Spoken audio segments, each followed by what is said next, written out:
UNFPA receives contributions in the form of core resources, also known as regular or unearmarked resources, or in the form of non-core resources, also known as other or earmarked resources.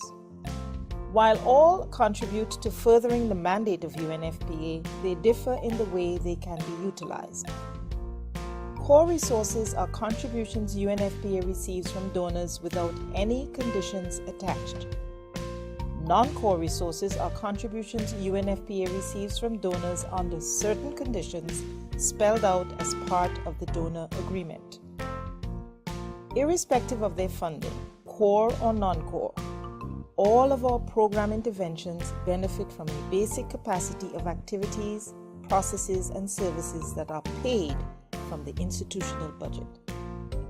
In order to ensure that non-core funded projects are not free riders of such capacity, which is by default funded from core, we charge non-core funded projects an indirect cost recovery rate.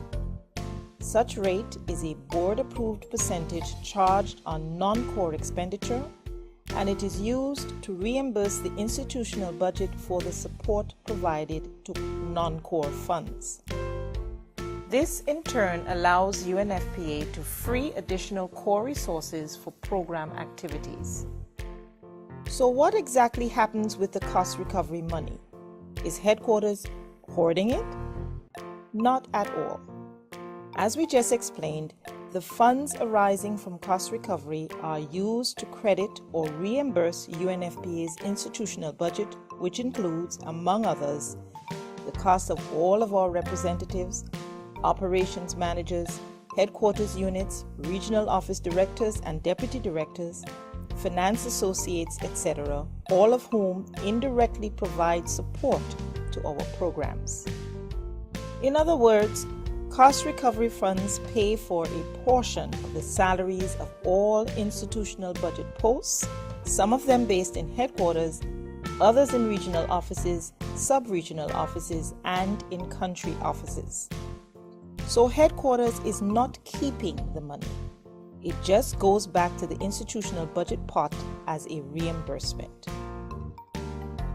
You may now be thinking, okay, when I prepare a donor-funded project, I will make sure to include the board-approved cost recovery rate and will explain to donors that a portion of this rate is used to pay for some of my own office costs. Am I done? Well, not quite. The indirect cost recovery rate reimburses the organization for the basic institutional capacity as we just discussed, but does nothing for the additional direct costs arising from the implementation of a non-core project. Direct costs relate to a wide range of inputs or activities such as procurement of commodities, workshops, meetings, technical expertise, as well as, wait for it, administrative and financial support. So if you are negotiating a non-core agreement, which will require additional office capacity, you must include such capacity as part of the budget of the donor-funded proposal.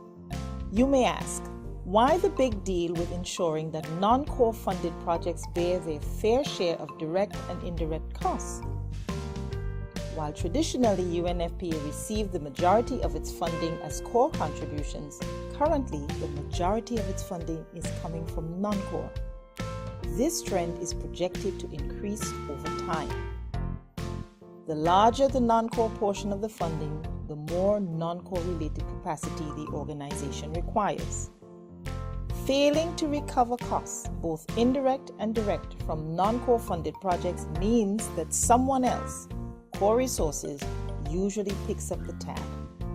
It is therefore critical that offices ensure costs are recovered from non-core funded projects and to communicate to donors the importance of cost recovery for UNFPA.